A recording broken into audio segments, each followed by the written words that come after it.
بسم اللہ الرحمن الرحیم۔ اللہ تعالیٰ فرماتا ہے جو کتاب آپ پر اتاری گئی ہے اس کی تلاوت کرتے رہیے اور نماز کو پابندی سے ادا کرتے رہیے، یقیناً یہ نماز بے شرمی اور برائی سے روکتی ہے، اور اللہ کا ذکر سب سے بڑی چیز ہے، اور جو کچھ تم کر رہے ہو اللہ تعالیٰ اسے جانتا ہے۔ خدا کا ذکر سب سے بڑی چیز ہے، ذکر الہی کرنے والے کو خدا بھی یاد کرتا ہے، اور اس سے بڑی چیز اور کیا ہوگی۔ قرآن کریم میں اللہ تعالیٰ نے فرمایا، تم میرا ذکر کرو میں بھی تمہیں یاد کروں گا، میری شکر گزاری کرو اور ناشکری سے بچو۔ قرآن مجید میں جگہ جگہ اپنے ذکر پر مخلوق کو توجہ دلائی ہے۔ اللہ تعالیٰ فرماتا ہے، پھر جب تم ارکان حج کر چکو تو اللہ تعالیٰ کا ذکر کرو جس طرح تم اپنے باپ دادوں کا ذکر کیا کرتے تھے، بلکہ اس سے بھی زیادہ جو اللہ کا ذکر کرتے ہیں، فکر کرتے ہیں اور کہتے ہیں، اے ہمارے پروردگار، تو نے یہ بے فائدہ نہیں بنایا، تو پاک ہے، پس ہمیں عذاب آگ سے بچا لے۔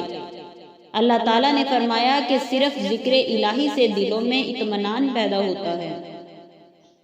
ذکر الہی کرنے والے زندہ ہیں، اور جو خدا کو یاد نہیں کرتے وہ مردے ہیں۔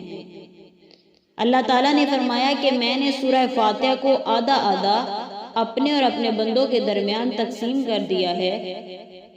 جب بندہ یہ کہتا ہے الحمدللہ رب العالمین، اللہ تعالیٰ فرماتا ہے کہ میرے بندے نے میری تعریف کی، اور جب یہ کہتا ہے الرحمن الرحیم، اللہ تعالیٰ فرماتا ہے کہ میرے بندے نے میری ثنا اور خوبی بیان کی، اور جب مالک یوم الدین کہتا ہے تو اللہ تعالیٰ فرماتا ہے کہ میرے بندے نے میری عظمت بیان کی، اور جب ایاک نعبد و ایاک نستعین کہتا ہے تو اللہ تعالیٰ فرماتا ہے کہ میرے بندے کے درمیان ہے اور میرے بندے کے لیے ہے جو مجھ سے مانگے اور طلب کرے۔ اور جب اہدنا الصراط سے آخر تک پڑھتا ہے تو اللہ تعالیٰ فرماتا ہے یہ میرے بندے کے لیے ہے اور میرے بندے کے لیے ہے جو وہ مانگے۔ قرآن مجید کی تلاوت سب ذکروں سے بہترین ذکر الہی ہے۔ اللہ تعالیٰ فرماتا ہے، بے شک میں ہی اللہ ہوں، لائق عبادت میرے سوا کوئی اور معبود نہیں، تم میری عبادت کرتے رہو اور میری یاد کے لیے نماز پڑھتے رہو۔ جو لوگ ذکر الہی کے لیے جہاں کہیں بیٹھ جاتے ہیں تو فرشتے ان کو گھیر لیتے ہیں اور رحمت خدا بندی ان پر چھا جاتی ہے، اور سکون اور اطمینان ان پر نازل ہوتا ہے۔ اللہ تعالیٰ ان کا ذکر اپنے پاس والے فرشتوں سے کرتا ہے۔ اور فرمایا، جو لوگ مجلس میں ذکر الہی کیے چلے جاتے ہیں وہ قیامت کے دن ندامت اٹھائیں گے۔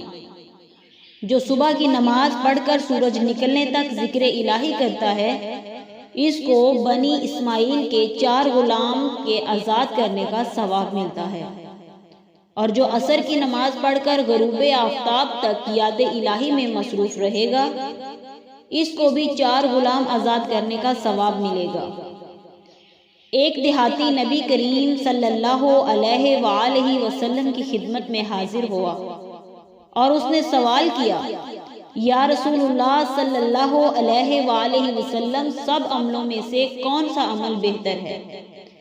آپ نے فرمایا کہ تو دنیا سے اس حال میں رخصت ہو کہ تیری زبان ذکر الہی سے تر ہو، تو یہ ذکر الہی سب سے بہترین عمل ہے۔ اللہ تعالیٰ نے ذکر الہی سے غفلت کرنے والے کے بارے میں فرمایا، اور جو شخص خدا کی یاد سے غفلت کر لے ہم اس پر ایک شیطان مقرر کر دیتے ہیں، وہی اسی کا ساتھی رہتا ہے۔